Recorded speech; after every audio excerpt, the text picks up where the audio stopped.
Okay, so hello guys and welcome to this tutorial of GeoAPI. So GeoAPI is a system wherein we can use the services of GeoAPI to query or locate business locations, street locations, and other types of locations around the global map using the API, using this API. Um, so how does this work? So it's better to show it. On this tutorial. First, we're going to have a uh, quick feature of all the features that GeoAPI has, and then we're going to have discuss some of the basic about entities, and we'll show you how this works using a standard browser.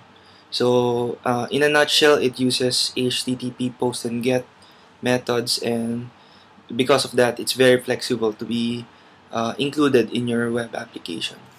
So here, so first let's have a simple lecture.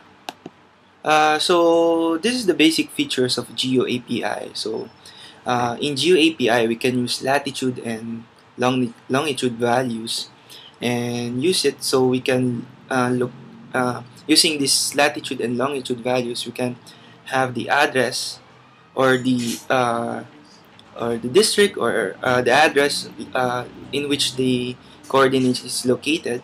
And using this latitude and longitude values, we can search for places in the vicinity of that coordinates. And another feature of GeoAPI is we can annotate values such as telephone numbers, business information, and probably pictures on these places using the API. And the cool feature about GeoAPI is using latitude and longitude values, we can search for tweets from Twitter or Flickr pics or weather information from the vicinity using the latitude and longitude pairs, as well as YouTube videos being that were taken within the vicinity in that area. And we can also have URLs um, that feature data regarding that place, which includes pictures, tweets, and other information that were compiled by GeoAPI. So, so some basics regarding GeoAPI is uh, in GeoAPI we have entities, and these entities represent either buildings or street intersections or points of interest. And these entities are given a unique ID, also called as GUID, which uh, represents a place uniquely by a given formatted string. Uh, entities also have a name, which can be non-unique, and these entities have types like it's either an entity is a neighborhood, city, business, points of interest like tourist locations, street intersections, or entities defined by users using the GeoAPI. Now, these types also has a hierarchy.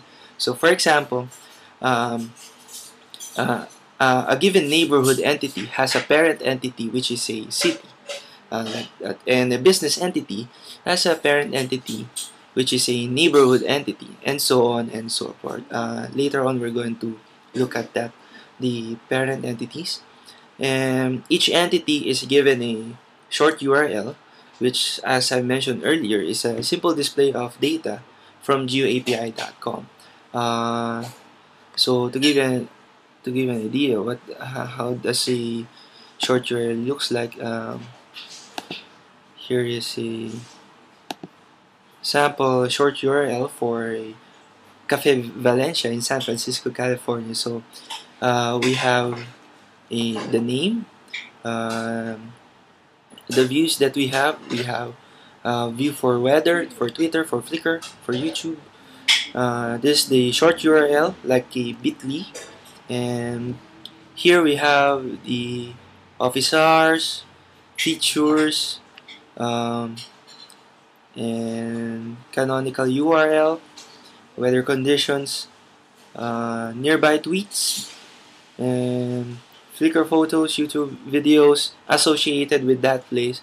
And this data is all compiled by GeoAPI.com and can be accessed using the API as well.